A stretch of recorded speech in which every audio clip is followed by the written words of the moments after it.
Entrepreneurship is extremely popular and sought after right now. However, people are still failing within their first year in business. Why?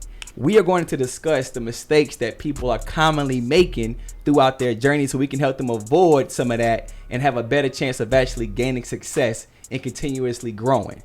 Exactly. Yes, ma'am. Welcome to the Golden Mentality. My name is Lex. And my name is Rock. And we are the CEOs and co-founders of ADR Financial Group, the #1 credit repair company in the nation. Yes. And we are also mentors, financial advisors, semi-marriage counselors, all of the above. Yes, so, ma'am. Thank you all for joining us today. Make sure to like and subscribe and share with other people you feel like can use this information. So, long story short, we're going to be going over exactly what it takes to become a successful entrepreneur. Yes. Again, a lot of people are wanting to jump into this entrepreneur world and don't know what they're getting into. And a lot of times they are not generating the income they thought they would generate. So with that being said, we're probably going to have two parts of this, but we're going to be discussing the main 4 things that we know that is extremely important to be successful in entrepreneurship. Yep. So the first thing is mindset. Okay. I feel like this is something that is really overlooked and people don't understand the importance of your mental being there. Okay. Yep. Your mental stability. Your mental stability. You have to be mentally strong, mentally capable to run a successful business, because you got to understand a lot of decisions that you make in your business is personal decisions. Yep. Okay, what you know, what you feel, what you think. So if you are an emotional wreck, I can promise you your business is going to be an emotional wreck. 100%. Because every decision you make is going to be based off of you, right? Yep. And also you got to understand, you got to be willing to adapt and willing to change and willing to grow. Because you have to keep up with, keep up with your market. And also you're going to wear multiple hats and you have to be prepared to wear multiple hats. And that's something that I wish I knew before getting into entrepreneurship, that I had to be a marketer, I had to be an accountant, I have to be CFO, CEO, COO. Starting out, of course, now we got customer service, sales, everything. So your mindset is extremely important. What you want to say about that? I can honestly say when it comes to mindset, I look at it as the most important thing, not just extremely important, but the most important thing. And like you said, your mindset helps you make the best decisions. Right. You know, if your mind not right, you'll move throughout your life and throughout your journey in your business making not good decisions. Right. So ultimately it will lead to you failing. Right. So I'm real big on getting your mindset right, meditating and really doing things for self in order for you to make sure you're right within, before you go and put yourself in a business that may cause a lot of complications and problems, especially if you're in one of those businesses that involve service based, because people are coming to you with their problems. Right. And if you have your own bunch of problems, how are you going to be able to navigate through that business dealing with everybody else's problems? Exactly. Yeah. And you also got to deal with your highs and lows as well, because your business is always not going to be flourishing. Nope. It's always like this with us, and as long as it's like this, I'm good. But, you have your dips. As long as it's like, I'm saying this, like for those of you here, you know what I'm saying, but I'm saying you have your dips. Long story short, you have your dips, and you got to be able to get through that storm and be strong to get through that storm. And the thing is, like, to weather that storm. And the thing is, it's so important to be mentally strong, because it's like no matter what you're going through, you still have a business to run, especially when you're at a point where you're scaling, when you're growing, you have a team. No matter what you're going through, you got a lot of weight on your shoulder. Let's not ignore that. Yep. So you have to continue to power through getting, like, it's more important than ever, running a business. So, and also working on your personal development skills as well. For example, communication skills. If you are not a good communicator, it's going to be extremely hard for you to be out in this world, in this entrepreneurship world. So working on your communication skills is so important. So personal development is everything. Mindset is everything. Because again, your business is based off of how you think. I have seen business owners, and you could tell me about your experience that you may have with business owners, right? Like a lot of people could own a business and run a business, but not everybody is built to be business owners. Like the unprofessional about it, not just not being able to grow just because they're personally not capable of making smart decisions or logical decisions. But I have seen people curse out their customer like online for leaving a bad review because of their experience, right? And when I say mentally strong means this, I mean, granted, sometimes customers do be OD, and I'm not about to act like all customers is right? But at the end of the day, whether they're right or wrong, it's a way you're supposed to handle that. Exactly. Right? But I felt like this particular customer wasn't wrong. I felt like they just had expectations, and it could have been better communication or something like that to make them aware or feel, like they understand what's going on, and that wasn't provided. So this customer left a bad review, and the owner just like barked on them, like just took it personal, and was just very upset, very rude to this customer, called them out their name, like just extremely childish. And I'm like, that is so wrong. But had they been mentally strong and prepared for things like this to come, because you're not going to please every customer, and even if you're doing everything right, first of all, other people are going to see that and feel like, damn, they're attacking their customer, I don't even want to join them. And two, it's just not a good look. Like now you have that customer bad mouthing about you to other people. So again, I've had so many other experience with business owners, and it's just very poor. And I know you're like a hairstylist. I was going to say that, like my hairstylist, right? He's talented. It's different when you're just raw talent, right? And you have work ethic behind it. So you just do a really good job, right? But when it comes to running a business, that's not what it's about. A business is about being organized, right? So prime example, when it comes to my barber or my ex-barber, you schedule an appointment. He'll confirm the appointment. Then you get to the location to get your hair cut. He'll tell you, I changed the appointment. Like you, and that makes you not want to go back. Yeah, because it's like I'm first of all, I'm not just. It's disrespectful to somebody else's time for you to say that you're gonna do something and then have that person drive, right? God knows how far to a location to do business with you, and then you tell them, nah, I can't do it. Right. So it's one of those things where that happened multiple times, and I'm like, you know what? He can cut, but he's not respecting my time. So it's not worth me giving him my business. I'd rather go to somebody that can cut less good, like just can't cut as good as he can, but I can count on him. If I book an appointment and they say it's confirmed, I'm there getting my hair cut, I can move on with the rest of my life.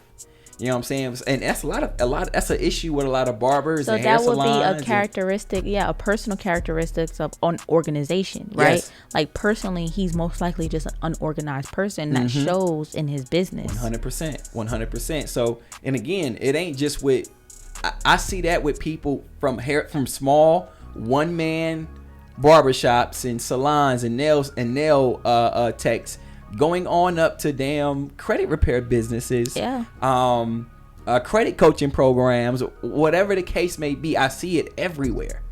People are just, business is not for everybody. When you're in the business, one of the best things you can do, the best mindset you can have, is to have your lead or your customer have their mind at heart. Right. You move through your business with their goals. Exactly. And it helps. It helps you grow tremendously, because everybody know, like, hey, it ain't about the money.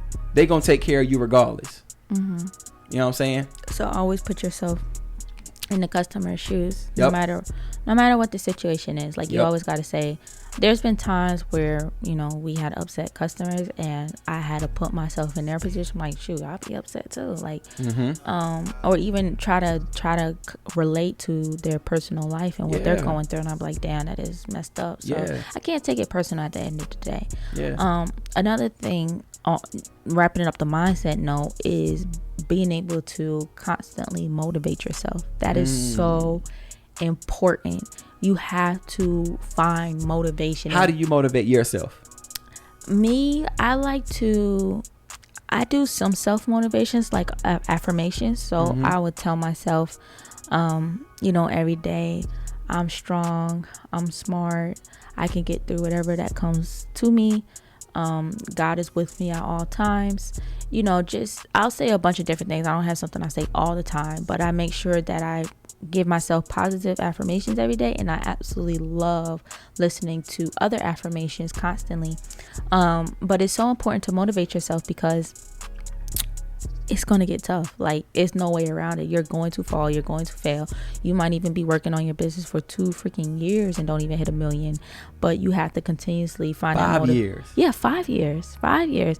And it just depends on what you're doing. Like, if you're doing something that is unthought of, like brand new, like you're starting up a movement, you can't expect it to pop off that quick all the time. Like, unless you're duplicating what's already popped off, then usually that, if you implement, and we'll get down to that later down the line. If you implement the same blueprint, why shouldn't you pop off? But you have to continuously find that motivation. It's not just money. It can't be money. And your motivation has to be so strong to the point where you're like, I'm willing to do whatever it takes to get here, to do this, So it can't be money. Like, money can't, I want to be rich. For what? Like, be rich for what? What's your goal here? Because money, when you get to a point where you actually have money, you gonna realize that shit ain't nothing for real. It's not nothing for real. I can honestly say, my motivation used to be like wanting to buy high-end cars, right? Wanting to buy a home for my mom, wanting to retire my grandparents, right? But again, I lost track. I feel like when it comes to goal setting, the goal shouldn't be actually you shouldn't focus on the goal. You should focus on the process of that goal. Like, prime example, if you have to grind, you have to get up early in the morning to start your morning to have a successful day. You got to get up 7:30 in order for you to motivate yourself, right? In order for you to brush your teeth, wash your face, put nice clothes on, feel good about yourself, even work out before the day starts, and that helps your days run tremendously well. You have to build a process and a system to accomplish that goal. So focus on your process. Focus on making your process and your system better. It will help you get to your goal. So my goal is to get a car. And get a nice car. Okay. Should be consistent too. Yes. It's like, my goal is to get a car. Okay. What are you going to do to get a car? Focus on the process and the system. The steps you have to take. Exactly. And then get better and better at that process and that system. And that'll help you get to your goal. Yeah. And also take it step by step too. Yeah. Yep. So that's what I'm. And another way I do motivation is also, I had to tell you this because we sometimes overlook our small wins, right? Because we're so focused on a bigger picture. And we got to understand that the big picture, the big win, is made up of a bunch of small wins. So I remember we had this conversation before, and I'm like, babe, like, why are you go hard on yourself? Okay, I do. I'm sorry to put you on blast, but Rocky is extremely hard on himself, sometimes even hard on me, and I'm more of the laid back person, so we balance each other out. Okay, with that being said, I remember we had this conversation, and he was like, babe, you gotta celebrate your small wins, even something like signing up one person. Even if your goal was to sign up 4 people a day, right?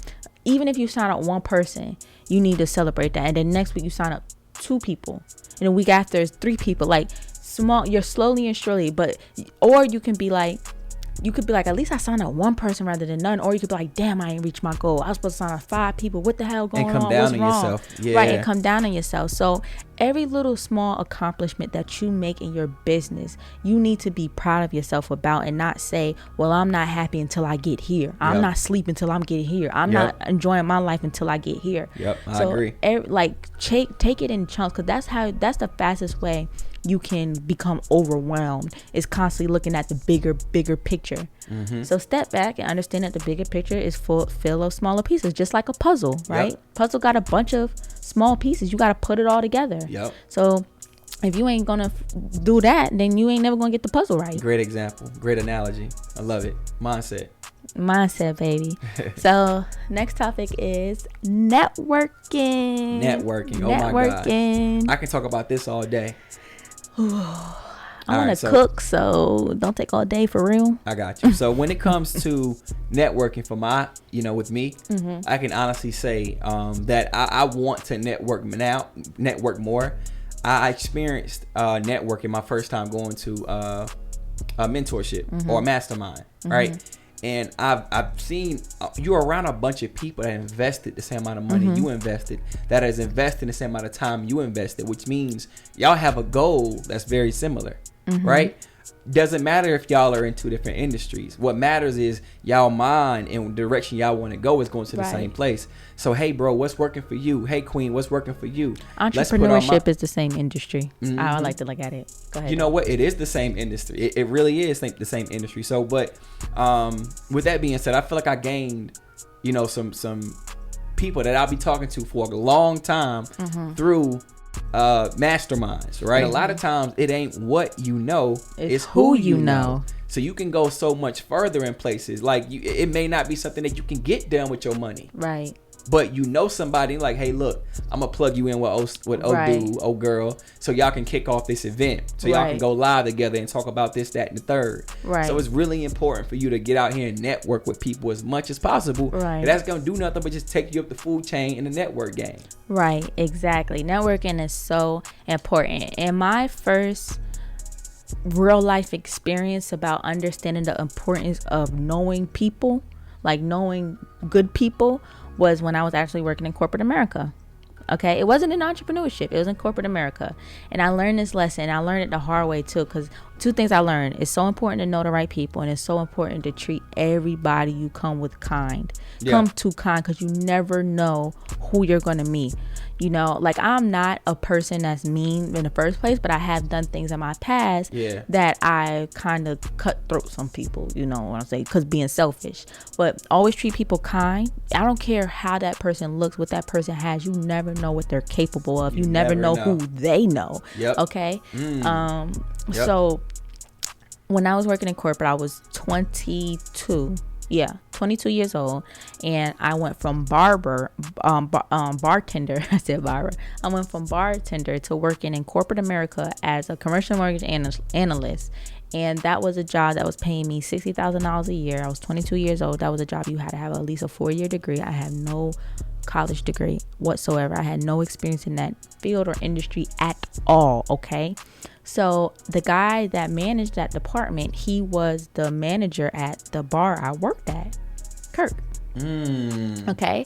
And the crazy thing is, I worked at the bar, and I quit out of nowhere because I was just sick of it, and I didn't have a relationship with him after that. I just quit and left, and I put in an application at this job, just shooting my shot. Like I didn't expect me to get this job. I just shot my shot. I always shoot my shot. I don't care. So it came across his desk, and he hit me up like, "Did you just apply here?" I was like, "Whoa, yeah, I did." "Are you the interviewer? Like, are you the hiring manager?" He was. So I went there to interview. I was feeling so weird, but he seemed so happy to see me, and like our relationship was cool. Like we didn't get off on bad terms. So he hired me, and he had to convince his managers to hire me too, because they didn't want to hire me because of my experience. I had shit, but he saw the potential in me when I worked at the bar. Like I was the leader at the bar. Like I was always the one taking up doing things, doing manager stuff, and I was a bartender. So he knew the potential of me, and he convinced the other hiring managers to hire me. They did not want to hire me, y'all. When I tell you he went to bat for me to get me in there. That's that unintentionally networking. That was God blessing. Like he put him in my life at that time, and I am always forever grateful for that. But when I got there, I killed shit. And I just blew they motherfucking top off, because they did not expect me to kill shit how I kill shit. And then I left they motherfucking asses because I can't do corporate. They got me fucked up. You know what? This brings me to something else. I probably told you this. I probably have never told you this. But I used to bail bond, right? Yeah. And I was bail bonding with this guy named Sharp, right? And I bail bond with him for like 3-4 years. But Sharp ended up buying a truck, a box truck. It went from 1 box truck to 3 box trucks, from 3 box trucks to 5. I'm like, what do you got going on? So I talked to him like, hey man, what you got going on with the trucking game, right? He pretty much told me, buy a truck and I'll show you how to do everything. I'll show you how to get a truck and I'll bring you on my team, right? So, okay, cool. I went and pretty much used my credit to my decent credit, which wasn't so good back then. And I went and got me a truck, right? Through Penske, right? Box truck.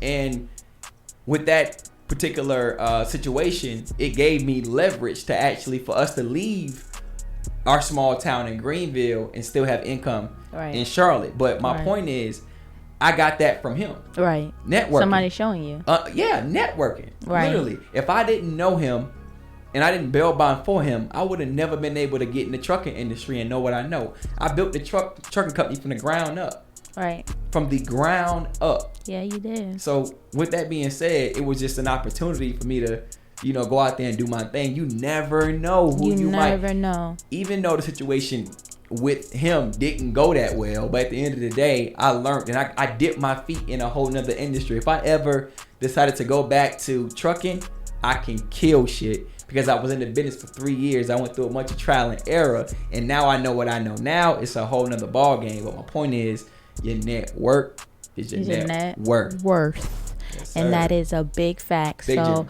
to wrap it up, first of all, how do you network, right? So first of all, you can't always be in the house, and you have to get out. There's networking events to go to. Pre-COVID, always out there all the time, but I know during COVID that has been extremely difficult. But social media didn't stop, so don't be afraid and don't be shy to slide in other people's DMs. And it's not about competition here, y'all. It's about collaboration. I don't know if y'all peeped this or not. Collaboration over competition. Right. I don't know if y'all peeped this on them or not, but this ain't no old days where is McDonald's versus Wendy's type shit. It's like we all coming together to build a platform that can explode and get my audience and your audience together and just build something even greater. So don't think of things being like competition. Another thing I learned, like, if you can't beat them, join them. Duh. Yeah, right. If you can't beat them, join them, and that's okay. You cannot have pride in this field. Pride is the devil. Your pride can't be high. If your pride is high, you're going to stay stagnant, and I can promise you that. So you have to put your pride out to the side and be okay with sliding in somebody's DM, maybe even getting ignored a few times. But if you're consistent and you deliver a good message on why they should mess with you, then you can potentially get yourself a good deal. Exactly. But don't be prideful where you're like, oh, you think he's too good, I'm not gonna message him no more, or this is my competition, I'm gonna have to try to stay on my P's and Q's and stay on my toes to see how I can always outbeat him. I have fell victim to that. That's something that you gotta learn. Like when you see things that you like in somebody, use it as motivation. Right. You might have this tendency to come across you to make you feel jealous. Okay, cool. That lets you know what you like. So transition that into something a little different. Like, okay, cool. I wanna do something like that and go for it. But don't be a hater. Don't be a hater. Hating sucks, and hating's bad. So definitely don't be shy or too prideful to reach out to people who you feel like could benefit you and take you to the next level. Let's get it. All right. So next thing we're going to bring up is overlooked. Knowing your audience. Ooh. That's extremely important. That's so important. So I think we learned our audience over time, but one way you can learn your audience is thinking like your audience, right? Like, just to give you a prime example, if you are in the credit repair industry and someone wants to repair their credit, what would they be looking up? How to build credit repair companies near me, right? How to buy a home with bad credit, right? Can I buy a home with bad credit, right? So, and I'm just speaking on a social media side of things, what people look up and how you can go about finding your audience. But I think you're about to go into another sector. Yeah. When you talking about knowing your audience, this consists of the demographics of your audience, where they stay, their age, their ethnicity, I don't want to say that for real, but we can't ignore that ethnicity. 100%. We can't ignore that, okay? Because we got to be real. Black people buy from black people. Yeah, we got to be real. Vice versa. We got to be real here. We're the face of our companies. We attract more people of color than anything. Not saying we don't have other people of color, because I think I done talked to Indians. I mean other people. I done talked to white people, Indians. We had white people, Indians, Pakistanians. I don't talk to languages I can barely understand. Africans, and they Nigerian. We had every culture you can think of. Okay, we are the melting pot. But majority of the people that are attracted to us are black folks. Okay. So knowing your demographics, knowing your people's interests, where do they stay, what do they like, where do they hang out, what's their lingo. Okay, you have to know this stuff, because the goal here, it all goes back to marketing, is how do you get in front of these people? How do you attract their attention? If you don't know your audience, you're not going to know what attracts their attention. Yeah. Right? So credit repair is extremely popular because a lot of people need their credit fixed. Like, you can throw a rock in a crowd and you'll likely hit somebody who got bad credit. Like, that's how serious it is. Mm-hmm. But we can't say that everybody who has bad credit come to me. You know what I'm saying? Because if you have no one you're talking to, if you're talking to everyone, you're talking to no one. And what's the saying you like to say? If you just say, hey, you, in a crowd. Exactly. And if you say, hey, Johnny. Right, Johnny's going to look back. Yeah, so that's one of the things. It's like directly talking to the person you want to work with. Like us, we love talking about our ideal clients, our homeowners, business owners, people that are recently married or divorced. Why? Because they are the most motivated, right? So when we make advertisements, or when we make posts, we comment that future homeowners, future business owners, current business owners, right? We're more so talking to them. So like you said, knowing, they call it an avatar. Knowing your avatar. And then we make content around what they like and what they're looking for. Because if we say anybody with credit repair, we'll just have to make very broad and general topics, and it's not really going to provide value to nobody, because we're not talking to somebody specifically to provide value to. So, for example, on a homeowner, I don't know, my train of thought just ran off. It's cool. I was just thinking, I hope you get your train of thought back, but I was just thinking, we have an avatar that we know we have, right? Right. But we really need to put it on paper, or put it on. Oh yeah, it's good to write it down. Yeah, put it on a document. We do have it on paper. We do? Yeah, we went over that before. We went over the most popular states that they live in. We did that already. Yeah, okay, but I'm more so talking about, you said where they hang out. Like, we can get a lot more detail. Yeah. We've learned a lot of things over the past about marketing that we know now that we didn't know before. Yeah, that's one thing about business, point blank period. You're always learning something new.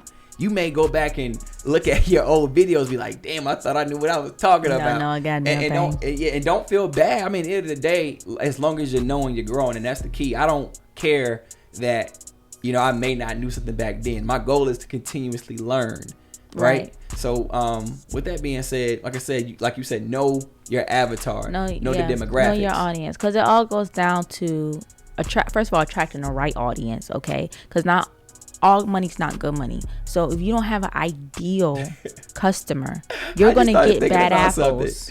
Remember that post that we had a review on our Sotel list that I reviewed that I removed, and I said it was making the wrong clients come. We haven't had that many fires since I removed that damn review. Why you gonna have to put an insider on a podcast? Come on, right, T. I'm sorry. Hey, look, man. I'm telling y'all. Okay. I'm just telling you, it's really important to know your ideal client. It is important to know your ideal client. You cut me off to tell an insider. At the end of the day, it still makes sense. My point is, y'all, we had a certain demographic, a certain avatar on our review platform, and that was like one of the first reviews we had up there. And with that particular person, brought another crowd of the exact same avatar, and we were consistently getting the same avatar over and over again, and they were headaching, and we like, damn, like, all money ain't good money. We look, man, you're not trying to understand how this works. With that being in mind, like, all money ain't good money, once we removed that review from our review platform, we were able to actually I feel like we were able to get rid of people like that. You know what I'm saying? And a lot of fires that was coming back to back wasn't coming as often. Because I swear, at one point, it was like maybe a 2-month span. We had like that same avatar that was just a fire. Like it was like 3 of them back to back to back. So that's pretty much what I mean by you got to know your avatar. You got to know who your ideal client is. That way, when it comes to weeding out who's not your ideal client, you can know who and who not to talk to. It's that simple. Yeah, and you shouldn't want to work with anybody anyway. And just because you do have a particular niche, is what you call it, doesn't mean that you will only get people in those niche. Mm-hmm. So don't think that if you have to narrow down your audience, that means you're going to lose money. In fact, or you're excluding people. Yeah. In fact, you're actually going to lose money if you don't have a niche and not actually talking to somebody. So when you're marketing, you want somebody to look at your post and be like, wow, that's me. Yeah. And that's my situation. And I need this help right now. If somebody's looking at your post and they're like, it can't be me, I'm not sure where we're going. I mean, I have this similar problem. But it just makes life so much easier when you know your niche, because you know their pain points, you know their desire, you know how to get in front of them, long story short. So take the time out to know your audience, and also it might take you to have to put things out there on the market to see what works and what doesn't work as well, because just because you like it and you have your own personal preference doesn't mean that your audience feels the same. So sometimes you're going to have to do trial and error. Everything's not going to pop. Everything you put out there on the market is not going to pop. That's marketing, point blank, period. It's all test and trial. It's all testing, seeing what's working and seeing what's not. But once you find something that pop, keep doing it over and over and over again until it run out. Exactly. So the last thing is mentorship. Mentorship. I feel like mentorship is highly underrated. Yeah. Very, very much underrated. Why wouldn't anybody want to do a mentorship? You know what I'm saying? Like, why wouldn't you want to learn from somebody who's in the position that you're in? I mean, that you want to be in, that's in a position that you want to be in and is very successful and is teaching you exactly what they do to be successful. I mean, why not do mentorship? It's a cheat code. It's the ultimate fastest way to be successful in whatever industry you want to be successful in. And a lot of people are doing mentorships now. A lot of people who are successful in a particular industry do mentorships. So for you to be in the same industry and look up to somebody and not take on a mentorship that they offered, that's so silly. Yep, you're doing yourself a disjustice. I personally feel like, again, I feel like mentorship is a cheat code. But when it comes to mentorship, it's all about it's a couple things that's involved when it comes to mentorship. Because I feel like mentorships can be great, but you need to know the person you're being mentored by to make sure they're actually even worth mentoring you. That's one thing. Because everybody's not, we're in an era right now where entrepreneurship is like a thing. It's like, yo, I'm proud, I'm happy as hell to be self-employed, to be an entrepreneur. People will go to work for 3 months, be an entrepreneur for 3 months and then open a course. See, the thing about mentorship, you want to make sure you have somebody that's vetted in the industry, because with them being vetted comes experience, right? Comes trials and tribulations that they learn how to get over, that they're passing that experience to you at a super low cost, because you really can't put a certain dollar amount on how much somebody spent or how much time somebody spent on fixing a certain problem. You can't. So I look at mentorship, first of all, finding the right mentor. Second of all, knowing that mentorship doesn't mean you're going to get where the person you're getting mentored by at. That don't mean you're going to get to their status because you got mentored by them. They worked hard to get where they are. It's not a get rich quick scheme. Right? It's giving you a blueprint to help you follow. Exactly. To help you get to a status where you want to be at. Minus the major trials and errors. Exactly. Minus the trials and errors that person in particular went through. Because you can start your own business and go through trials and tribulations of your own. Yeah, that's but so true. Just know when you come to a trial and tribulation, which if you come to a situation where a mentor ran into, you can possibly look right past that. Like, you know what? I'm good. I just saved myself $5,000. I just saved myself 4 months of problem solving. I just saved myself a stressful moment. I just saved myself from getting shut down. Right? So mentorship is hands down one of the most underrated things ever. Mentorship and masterminding is really underrated. It's super underrated. So at the end of the day, I highly recommend anybody that want to get into an industry, right? Whether it's credit, whether it's the rental car industry, whether it's what's some other ones? Whatever the case may be. Real estate. Trucking. Whatever the case may be, get you a mentor. That way you're not on the receiving end of where that person was at one point, right? You're literally looking at somebody that got beat the hell up in a particular industry because they spent, think about all the time we spent in the credit industry building out what we currently have now. How do you put a price on that? Yeah. How do you put a price on a blueprint that somebody else is giving you that they made over $1 million for? Or let's say even 100,000. How do you put a price on that? Okay, cool. You give me $5,000 and I teach you how to make $100,000 every single year. Deal? How do you put a price on that? So again, mentorship is underrated. But again, what you're being given is information and sauce, but you got to take action. Right. You got to take action. You got to implement. Nothing is going to happen overnight. I don't care what mentorship you get. You got to implement what's being taught. You got to be relentless. You got to be determined. You got to be willing to go get it even when shit get hard. You got to show up. That's the first thing, showing up.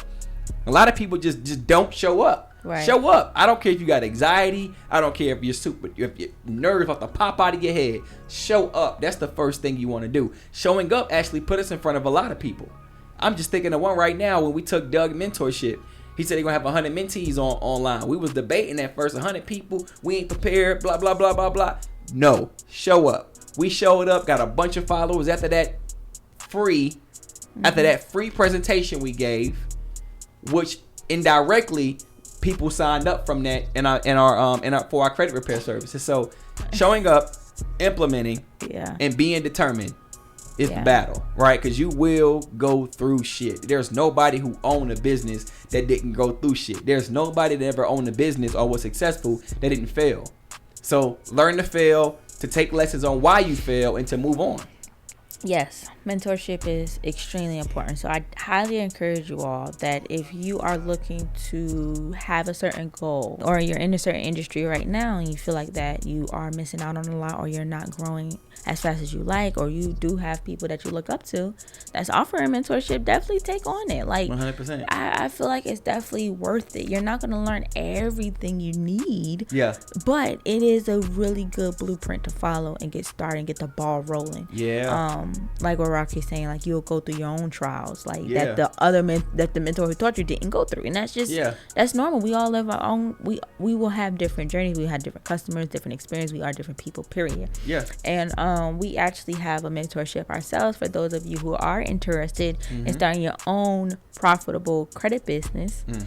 It's called Indefinite Wealth, and Rocky is the amazing host and instructor. I come in as like a substitute teacher sometimes, but it's an amazing course where we show people how to build up their own business in 90 days. Honestly, like you can learn this in 90 days and start making money. 100% less than 90 days. And we made, from knowing a fraction of what we know now, we made like $30,000 our third or fourth month in business. That's ridiculous. We made yearly income our third month in business, starting out, and we don't know nearly as much as we know now. But with that being said, some people are thinking like, well, I don't want to do credit repair, right? And that's not the thing. Like, I don't do credit repair right now. I don't. When I started, I was doing people's credit, right?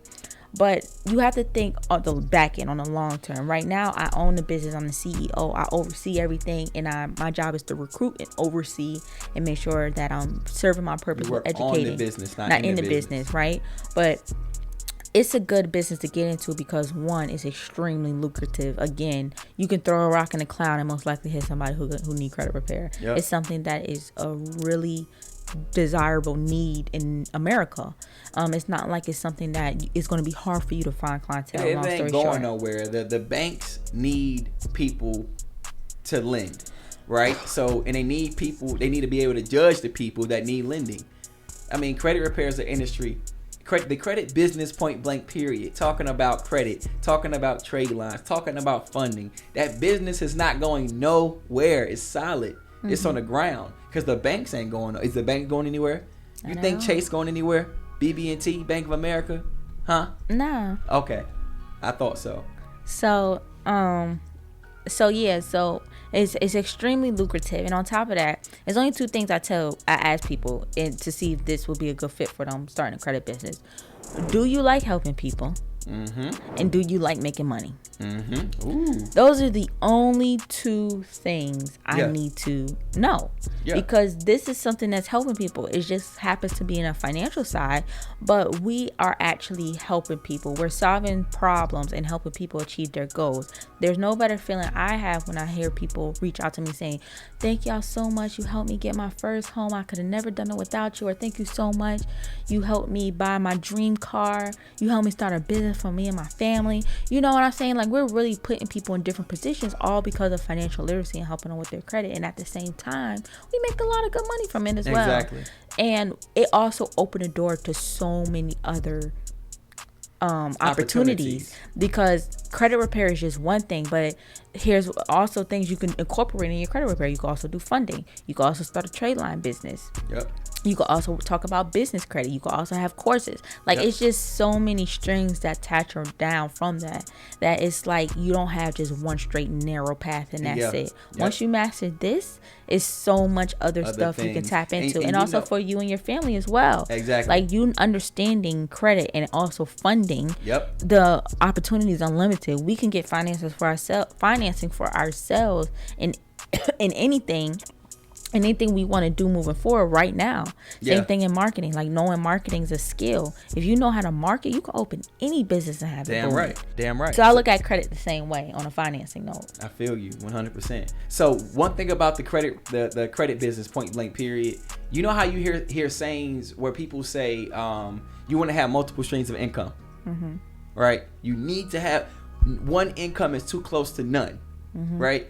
And you need to have multiple streams of income. Mm-hmm. And it sounds like what you need to do is you need to go out and you need to invest into multiple different industries in order to get yourself some stability, right, so you don't fall if things go wrong with that one particular income. But think about this. What if you were to join an industry that has mm-hmm. multiple streams of income in that one particular industry? Right. Like, you talk about credit repair. You talk about trade lines, right? You talk about funding, right? You talk about credit monitoring. We make $10,000 a month from credit monitoring. Yeah. That's 4 streams of income right there in the exact same industry. So you're not having to go around and learn trucking and learn real estate and learn credit and learn stock. You don't have to go and do 5 different things in order to make an income. You can focus on this one particular industry and make bank. Right. How can you go wrong? Banger, jewel, diamond, let's go. Exactly. And that's what it's all about. I mean, that's really what it's all about. Like, that's what's up, though. That's what's up. So if you are interested in the mentorship, go ahead and we're going to put the link below. Yep. Make sure you tune in and tap in. Right now, Rocky is doing this live course. In the future, it will not be live. Yep. You will have live weekly calls, but right now it's like very exclusive. Yep. There's only a few people that's in it right now. So you will have more on that one-on-one touch. Yeah, and the price going up. Yeah. Price is definitely cheap. The course is too cheap right now. Yeah. Like you said, what we got about 6 pillars in indefinite wealth right now, and we only started with one of those things, which was disputing. Mm-hmm. So you're going to learn how to sell, you're going to learn how to market, you're going to learn how to dispute, you're going to learn how to build an actual business, real legitimate business, build a team, automations. You're going to learn a blueprint. You're going to learn $1 million blueprint, and all you got to do is implement. Show up and implement. That's all you got to do, right? We got accountability. One thing I love about the group in we had a private Facebook group, first of all. We got weekly coaching calls. But one thing I love about the group is accountability. I screenshotted some profiles. They like, hey, look, man, y'all ain't doing enough. Turn up. Right. What's up? Right. It's accountability in a group, and that's why I always say it's power in numbers. Right. There's nothing like somebody telling you, hey, you need to get up on top of your shit. I want to see you good. I want to see you do good. Right. Let's go. Right. Let's go. You know what I'm saying? So yeah, definite wealth. Follow me on IG, Rocky DeWitt _ or you can go to Lex page _ Lex DeWitt, Lex the CEO. I'm sorry. You wouldn't be Lex DeWitt so bad. _ Lex now. the CEO. And she also has a link in her bio where you can sign up for apply for indefinite wealth. One thing I realized that's different from what I'm doing, a lot of other people doing. I don't want your money if you're not a good fit for indefinite wealth. If I talk to you on the phone and you sound like you are just not in a place to be able to, you hit me up and you talking about you got this going on, that going on, that going on, that going on, that going on. Indefinite wealth gonna be another that going on. It's not gonna make sense for you to do it. I want you to succeed. Right. So I'm gonna say, hey, look, you got a lot going on. I love your grinding mentality, but this may not be the way you should go right now. You know what I'm saying? 'Cause this don't need to be another dollar you spend that's not being used correctly or not being prioritized, right? So do your thing. Like I literally talk to people and tell them this is not the time. It sounds like this is not a good fit for you, to make a long story short. If you think I'm wrong, let me know. But I feel like this is not the move to make for you. Some people are like, you know what? You sound like you'll be a really good fit. I think you can really pop. I talked to a lady today. She was just saying how she always talking about credit and finance to her family. It's all good. Credit and finance to her family. So, and she just kept going on and on and on about FICO, you know, about her learning different bureaus. How she know that it's more than 3 bureaus now. It was like, damn, like you, hands down, you sound like somebody that would love indefinite wealth. You know what I'm saying? So let's get it. It's not for everybody, but the game is there, the sauce is there. You just got to implement, stay determined, be relentless. That's it. Let's get it. Right. Let's get it. So I hope y'all enjoyed our tips that we gave on how to become a successful entrepreneur in this day and age. If you did enjoy, make sure to like and subscribe and comment below what y'all experience and also what you would like us to talk about next. Yeah. Definitely comment below what you want to talk about next. Yeah.